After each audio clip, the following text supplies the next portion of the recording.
ng pipino ay ang phosphorus. At ang phosphorus po ay para po hindi kayo magkaroon ng neurological deficiencies. Kailangan natin ng phosphorus para ang ating brain ay laging matalas.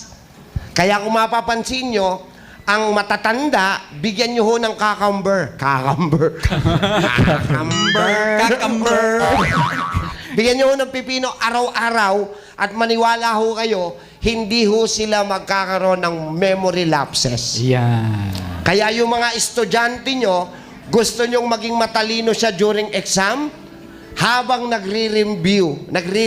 Anong review? Nakakahawa kayo. Habang nagre-review, pakainin nyo ng cucumber. Cucumber. Okay? Fisetin. Yun- Alam niyo ho ba yung fisetin? Oh. Ito yung cucumber. Oh. Ang gagawin. Pisetin, hindi